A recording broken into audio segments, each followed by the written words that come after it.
ವೀಕ್ಷಕರಿಗೆಲ್ಲ ನಮ್ಮ ಚಾನೆಲ್ಗೆ ಮತ್ತೊಮ್ಮೆ ಆತ್ಮೀಯವಾದ ಸ್ವಾಗತ. ಇವತ್ತು ನಾವು ಬೆಂಡೆಕಾಯಿ ಪಲ್ಯವನ್ನು ಯಾವ ರೀತಿ ಮಾಡುವುದು ಎಂದು ತಿಳಿಯೋಣ. ಬೆಂಡೆಕಾಯಿ ಪಲ್ಯ ಮಾಡುವುದು ತುಂಬ ಸುಲಭ.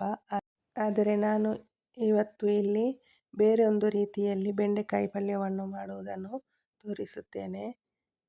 ನಾವು ಬೆಂಡೆಕಾಯಿಯನ್ನು ಎಣ್ಣೆಯಲ್ಲಿ ಫ್ರೈ ಮಾಡಿ ಬೇಯಿಸಿಕೊಳ್ಳುವ ಬದಲು ಕುದಿಯುವ ನೀರು ಹಾಕಿ ಬೇಯಿಸಿಕೊಂಡರೆ ಬೆಂಡೆಕಾಯಿ ಬೆಂದ ಮೇಲೆ ಅಂಟಿಕೊಳ್ಳುವುದಿಲ್ಲ.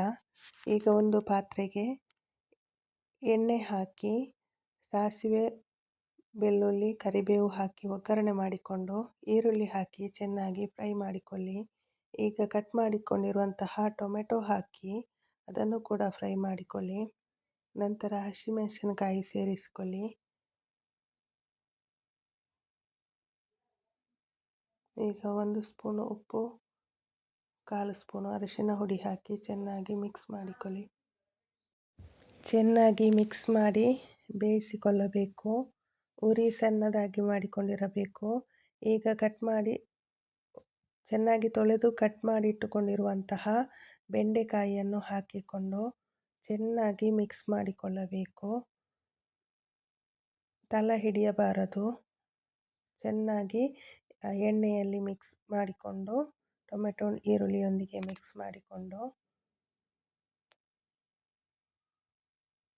ನಂತರ ಕುದಿಯುತ್ತಿರುವಂತಹ ನೀರನ್ನು ಹಾಕಿಕೊಳ್ಳಬೇಕು. ತಣ್ಣೀರು ಹಾಕಿಕೊಳ್ಳಬಾರದು, ಕುದಿಯುವಂತಹ ನೀರನ್ನು ಹಾಕಿಕೊಳ್ಳಬೇಕು. ಹಾಕಿಕೊಂಡು ಒಂದು 2 ನಿಮಿಷಗಳ ಕಾಲ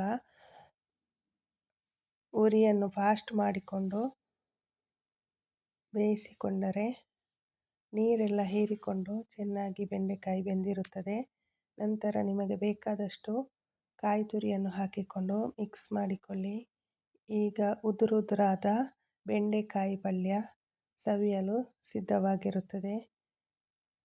ವೀಕ್ಷಕರೇ, ನಿಮಗೆ ನಮ್ಮ ಚಾನೆಲ್ನಲ್ಲಿ ಬರುವ ರೆಸಿಪೀಸ್ ವಿಡಿಯೋಗಳು ಇಷ್ಟವಾದರೆ ನಮ್ಮ ಚಾನೆಲನ್ನು ಸಬ್ಸ್ಕ್ರೈಬ್ ಮಾಡಿ, ಸಪೋರ್ಟ್ ಮಾಡಿ. ಹಾಗೆಯೇ ಈ ವಿಡಿಯೋಗೊಂದು ಲೈಕ್ ಮಾಡಿ ಸಪೋರ್ಟ್ ಮಾಡಿ. ಧನ್ಯವಾದಗಳು.